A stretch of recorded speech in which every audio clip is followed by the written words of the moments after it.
Hello friend welcome to my channel Aryan ક્લાસીસની અંદર હું તમામ ધોરણ 11 કોમર્સના વિદ્યાર્થીઓનું તહે દિલથી હાર્દિક સ્વાગત કરું છું। ચલો વિદ્યાર્થી મિત્રો, આપણે આ વિડીયોની અંદર તમારું ધોરણ 11 વિષય તમે જોઈ શકો છો। અહીંયા વિદ્યાર્થી મિત્રો આંકડાશાસ્ત્ર તમારું સ્ટેટિસ્ટિક અને વાર્ષિક પરીક્ષાના પ્રશ્નપત્રનું પરિરૂપ એટલે કે આ વિડીયોની અંદર તમારા ધોરણ 11ની જે વાર્ષિક પરીક્ષા આવવા જઈ રહી છે, આ વાર્ષિક પરીક્ષાની આપણે બ્લુપ્રિન્ટ જોવાના છીએ। ના બ્લુપ્રિન્ટની અંદર કયા ચેપ્ટરનો કેટલો ગુણભાર છે, કયા ચેપ્ટરનો કેટલો ગુણભાર છે, વિભાગ એમાં શું આવે છે, વિભાગ બીમાં શું આવે છે, ઈમાં શું આવે છે, કયા બીજું અથવા સાથે કેટલા પ્રશ્નો આવે છે, અથવા વગર કેટલા પ્રશ્નો આવે છે, કયા ચેપ્ટરમાંથી અથવા પ્રશ્ન આવે છે, આ દરેક વસ્તુ આપણે આ વિડીયોની અંદર જોવાની છે। તો વિડીયોને સ્કીપ કર્યા વગર શાંતિથી વિડીયો જોવાનું ચાલુ રાખજો। ચેનલ પર નવા હોય તો ચેનલને સબસ્ક્રાઈબ કરજો, વિડીયોને લાઇક કરજો અને ચેનલને તમારા મિત્રો સુધી શેર કરજો। કારણ કે ધોરણ 11ની અંદર તમારા કોમર્સના જેટલા પણ વિષય છે, આપણે દરેક વિષયના આપણે મોસ્ટ આઈએમપી વિડીયો ચાલુ કરવાના છે। ચલો આગળ વિદ્યાર્થી મિત્રો, હવે આપણે સીધા બ્લુપ્રિન્ટ ઉપર જઈશું। તો બ્લુપ્રિન્ટની અંદર અહીંયા તમે જોઈ શકો છો ખાસ। ચલો શરૂઆત કરીશું।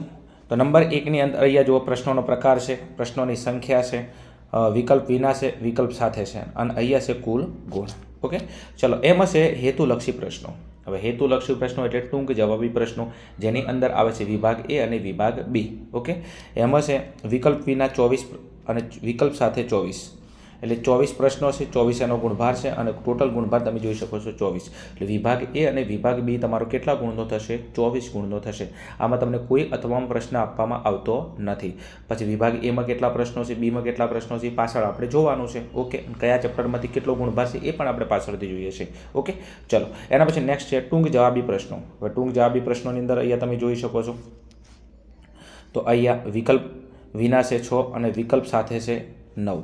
ઓકે, અને એનો ટોટલ ગુણભાર તમારો કેટલો થશે? 12। એટલે જે વિભાગ સી છે તમારો, એ વિભાગ સી તમારો ટોટલ 12 ગુણનો થશે। કેટલા ગુણનો? 12 ગુણનો થશે। ચલો એમાં નંબર 3માં છે ટૂંક જવાબી પ્રશ્નો, એટલે અહીંયા તમારો આવશે વિભાગ ડી। વિકલ્પ વિના છે 7 ગુણભાર છે, વિકલ્પ સાથે છે 10 ગુણભાર છે અને ટોટલ ગુણભાર તમે જોઈ શકો છો વિભાગ ડીનો 21 ગુણભાર છે। કેટલો છે? 21 ગુણભાર છે વિભાગ ડી। ઓકે ને, ચલો એના પછી નંબર 4ની અંદર જવું છે વિસ્તૃત જવાબી પ્રશ્નો છે, એની અંદર વિકલ્પ વિના છે 2 અને વિકલ્પ સાથે છે 3 અને ટોટલ એનો ગુણભાર તમારો કેટલો થશે? 8 ગુણભાર થશે। વિદ્યાર્થી મિત્રો, એ પ્રશ્નોની સંખ્યા કહેશે હો। વિકલ્પ સાથે 3 પ્રશ્નો છે, વિકલ્પ વિના 2 એટલે 3માંથી તમારે 2 લખવાના છે। અહીંયા જો 24માંથી 24 લખવાના છે, 9માંથી તમારે 6 લખવાના છે, 10માંથી તમારે 7 લખવાના છે, 3માંથી તમારે 2 લખવાના છે। ઓકે, ચલો નેક્સ્ટ જવું છે એના પછી આપણે વિસ્તૃત જવાબી પ્રશ્નો। તો વિસ્તૃત જવાબી પ્રશ્નોની અંદર અહીંયા તમે જોઈ શકો છો વિકલ્પ સાથે તમારા 5 પ્રશ્નો છે અને 5માંથી તમારે 3 પ્રશ્નો લખવાના છે। 5માંથી 3 પ્રશ્નો લખવાના છે અને એનો ગુણભાર છે 15 એટલે 5 તારી 15। દરેક પ્રશ્નોના તમને 5 ગુણ મળવા પાત્ર છે। ઓકે, લાસ્ટ વિભાગની અંદર। ચલો એમ કરીને તમારા વિકલ્પ વિનાના પ્રશ્નો છે 42, વિકલ્પ સાથે તમને 51, ટોટલ 51 પ્રશ્નોની અંદરથી 42 પ્રશ્નો તમારે લખવાના છે અને એનો ટોટલ ગુણભાર તમારો 80 ગુણ છે। એટલે વાર્ષિક પરીક્ષાનું આપણું ટોટલ 80 ગુણનું પેપર આવવાનું છે। આંકડાશાસ્ત્રીના ટોટલ પ્રશ્નોની સંખ્યા છે 51 અને 51ની અંદરથી તમારે 42 પ્રશ્નો કમ્પલસરી લખવાના છે। ચલો હવે આગળ જવું છે નેક્સ્ટ। તો આગળની અંદર અહીંયા તમે જોઈ શકો છો અહીંયા પ્રકરણ પ્રમાણે ગુણભાર એટલે કે પ્રકરણનું નામ છે, પ્રકરણ દીઠ ગુણભાર છે, વિકલ્પ વિના વિકલ્પ સાથે એટલે પ્રકરણનો ગુણભાર આપેલો છે તમને। ચલો તમને ખબર છે કે આપણે આંકડાશાસ્ત્રની અંદર ધોરણ 11ની અંદર ટોટલ 9 ચેપ્ટર છે। કેટલા? 9 ચેપ્ટર છે। ચેપ્ટર નંબર 1નું નામ છે માહિતીનું એકત્રીકરણ। આ માહિતીના એકત્રીકરણની અંદર અહીંયા તમે જોઈ શકો છો કે 4 અને 4 વિકલ્પ સાથે અને વિકલ્પ વિના એટલે 4 ગુણનું ચેપ્ટર છે તમારું ચેપ્ટર નંબર 1। નંબર 2ની અંદર છે માહિતીનું નિરૂપણ। માહિતીના નિરૂપણની અંદર અહીંયા તમે જોઈ શકો છો 11 અને 14 એટલે વિકલ્પ સાથે 14 ગુણભાર છે, વિકલ્પ વિના 11 ગુણભાર છે। બહુ સારામાં સારું સ્કોરિંગવાળું ચેપ્ટર છે, ચેપ્ટર નંબર 2। ઓકે, ચલો એના પછી નેક્સ્ટ આગળ જવું છે। ચલો આગળ વિદ્યાર્થી મિત્રો તમે જોશો તો ચેપ્ટર નંબર 3 છે મધ્યવર્તી સ્થિતિમાનના માપો। તો એની અંદર તમે એનો ગુણભાર વિકલ્પ વિના છે 13 અને વિકલ્પ સાથે છે 16। તમારા આંકડાશાસ્ત્રની અંદર અગર કોઈ ચેપ્ટર સૌથી વધારે ગુણભાર ધરાવતું હોય તો એ છે તમારું ચેપ્ટર નંબર 3 મધ્યવર્તી સ્થિતિમાનના માપો। 16 ગુણનું ચેપ્ટર છે, એટલે ખાલી એક ચેપ્ટર તૈયાર કરી નાખો 16 ગુણ। અને સૌથી ઇઝી ચેપ્ટર છે વિદ્યાર્થી મિત્રો। કોઈ એમ કહેતું કે આ ચેપ્ટર હાર્ડ છે તો ખોટી વસ્તુ વાત છે। एकदम इजी चैप्टर है समझो। मध्यक मध्यस्थ बहुलक समझो एकदम आवड़े एवं है तो આપણે 10માં ભણીને આવ્યા છીએ એમ। चलो एना પછી नेक्स्ट આગળ जाऊँ છે तो चैप्टर नंबर 4 છે પ્રસારમાન। પ્રસારમાનની અંદર વિકલ્પ વિના છે 8 છે અને વિકલ્પ સાથે છે 15। તો 15 ગુણનું ચેપ્ટર છે, સારામાં સારો ગુણભાર છે। આ પણ ચેપ્ટર ઉપર તમારે સૌથી વધારે ભાર આપવો જોઈએ કારણ કે 15 ગુણનું ચેપ્ટર છે। ઓકે, 2 ચેપ્ટર તૈયાર કરો ને તો ત્રીજું અને ચોથું તો કેટલા ગુણ 15 ને 30 31 ગુણ થઈ જાય તમારા એમ।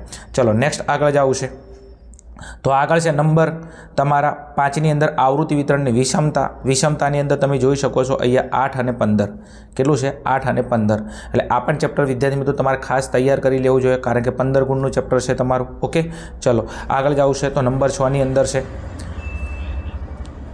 नंबर 6 ની અંદર છે क्रमचय संचय અને द्विपदी विसरण। ओके, तो एनी अंदर છે તમારો 10 અને 14 10 અને 14 પણ ઘણા બધા વિદ્યાર્થીઓ એમ કહેતા હોય છે કે સાહેબ આ ચેપ્ટર અમને હાર્ડ પડે છે। ખોટી વસ્તુ વાત છે। ડિસ્ક્રિપ્શનની અંદર નીચે લિંક આપેલી છે, જઈને તમે ચેપ્ટરનો અભ્યાસ કરી શકો છો। શાંતિ બહુ મસ્ત ચેપ્ટર શીખવાડેલું છે। ઓકે, ખાલી એકવાર ચેક કરી નાખો એમ। ચલો એના પછી નેક્સ્ટ છે ચેપ્ટર નંબર 7 નિદર્શન પદ્ધતિઓ। નિદર્શન પદ્ધતિની અંદર છે તમે જોઈ શકો છો 6 અને 8 વિકલ્પ વિના છે 6 અને વિકલ્પ સાથે છે 8। चलो एना पछी नेक्स्ट है चैप्टर नंबर 8। 8 में से विधेय। विधेयनी अंदर से तमे जोई शको छो अहींया 8 અને 11। ओके, અને नेक्स्ट तमारो छे चैप्टर नंबर 9 एनी अंदर गुणोत्तर श्रेणी। गुणोत्तर श्रेणी છે 12 અને 12 विकल्प विना कोण विकल्प साथे को तो तमारो केटलो गुणभार છે 12 છે।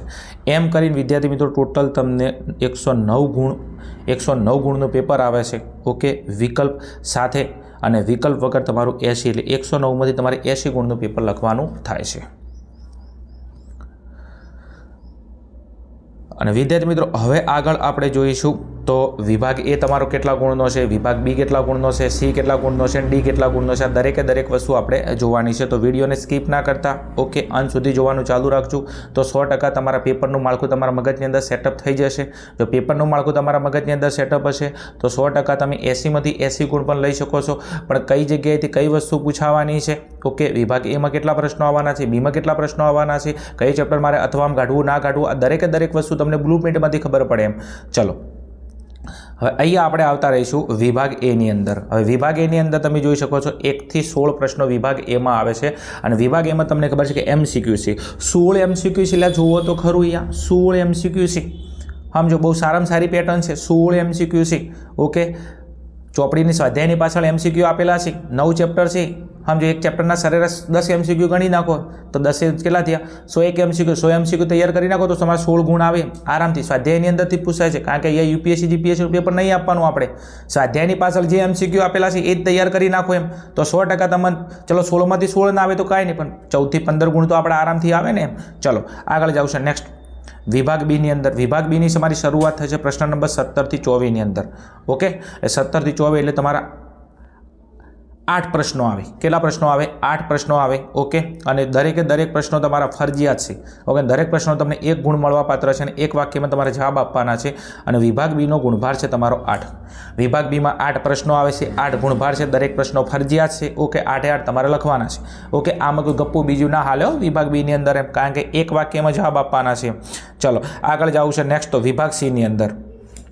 विभाग सी ની અંદર છે પ્રશ્ન નંબર 25 થી પ્રશ્ન નંબર તમારો જે 33 છે તો ત્યાંથી તમારા વિભાગ સી ની શરૂઆત થાય છે।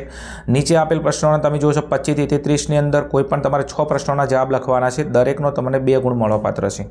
6 પ્રશ્નો તમારે લખવાના છે, દરેકનો 2 ગુણ છે વિભાગ સી ની અંદર અને 6 દુ 12 તો વિભાગ સી તમારો કેટલા ગુણનો છે 12 ગુણનો છે। 100 પ્રશ્નોના તમારે જવાબ લખવાના છે, દરેકના 2 ગુણ મળવાપાત્ર છે અને 12 ગુણનો તમારો આખો વિભાગ છે। ચલો આગળ જાવ છે નેક્સ્ટ વિભાગ ડી ની અંદર। વિભાગ ડી ની અંદર શરૂઆત છે પ્રશ્ન નંબર 34 થી પ્રશ્ન નંબર 43 ની અંદર। ઓકે, કોઈ પણ તમારે 7 પ્રશ્નોના જવાબ લખવાના છે, દરેક પ્રશ્નનો તમને 3 ગુણ મળવાપાત્ર છે। ઓકે, અને 7 તરી 21 ગુણનો તમારો વિભાગ ડી છે। ओके, चलो नेक्स्ट जाऊँ से आगे विभाग ई नी अंदर। तो विभाग ई नी अंदर प्रश्न नंबर 44 थी प्रश्न नंबर 46 नी अंदर विभाग ई से तमारो। ओके, चलो एनी अंदर दरेकना तमने 4 गुण मळवापात्र छे तो विभाग ई में दरेक प्रश्नों गुणभार से 4 अने कोईपण तमारे 2 प्रश्नों लखवाना छे तो 4 दू गण तो 8 गुणनो तमारो विभाग छे। ओके, एटले विभाग ई नी अंदर तमारे टोटल जे प्रश्नों आपेला छे एमां तमारे 2 प्रश्नों लखवाना छे, दरेकनो 4 गुण मळवापात्र छे। ओके, चलो नेक्स्ट जाऊँ छे आगळ विभाग एफ અને આ છે તમારા પેપરનો લાસ્ટ એન્ડ ફાઇનલ વિભાગ, વિભાગ એફ। એફની અંદર પ્રશ્ન નંબર 47 થી પ્રશ્ન નંબર 51 ઓકે, એની અંદર ટોટલ તમને પ્રશ્નો આપેલા છે, 4 પ્રશ્નો છે અને 4ની અંદરથી તમારે કોઈ પણ 3 પ્રશ્નો લખવાના છે. દરેકના 5 ગુણ છે. તમને ખબર છે કે આ મોટા દાખલા આવે છે અને ચેપ્ટર પણ ફાઇનલ છે કે કયા ચેપ્ટરની અંદરથી કયો દાખલા પૂછાવાના છે. ઓકે, બ્લુપ્રિન્ટ પ્રમાણે તમે શાંતિથી તૈયારી કરી નાખો, બહુ મજા આવશે. 15 ગુણનો વિભાગ છે. 5-5 ગુણના 3 દાખલા તમારે લખવાના, 4 આપશે, 4માંથી 3 લખવાના છે. ઓકે, ચલો આમ કરીને વિદ્યાર્થી મિત્રો તમારું જે પેપર છે આ પેપર ટોટલ તમારું 80 ગુણનું પેપર થશે. ચલો, આ હતી વિદ્યાર્થી મિત્રો તમારા ધોરણ 11 વાર્ષિક પરીક્ષાની બ્લુપ્રિન્ટ અને બ્લુપ્રિન્ટની અંદર કયા વિભાગની અંદર કેટલા પ્રશ્નો આવવાના છે, કેટલા પ્રશ્નો તમારે લખવાના છે, કયા ચેપ્ટરનો કેટલો ગુણભાર છે, આ દરેકે દરેક વસ્તુ જોઈ છે ખાસ. હવે વિદ્યાર્થી મિત્રો આપણે તમારા ધોરણ 11ની અંદર વાર્ષિક પરીક્ષા આવવા જઈ રહી છે, તો આપણે વાર્ષિક પરીક્ષાની અંદર દરેકે દરેક વિભાગના આઈએમપી પ્રશ્નોની શરૂઆત કરીએ છીએ. તો ખાસ ચેનલને સબસ્ક્રાઈબ કરી દેજો. ઓકે, તો જેના કારણથી વિડીયોની નોટિફિકેશન તમને મળતી રહે. ચલો મળીશું વિદ્યાર્થી મિત્રો આવા જ કોઈ બ્લુપ્રિન્ટના સોલ્યુશન સાથે. ત્યાં સુધી જોતા રહો અમારી channel Aryan classes. Okay, thank you. જય હિન્દ, જય ભારત, તથાસ્તુ.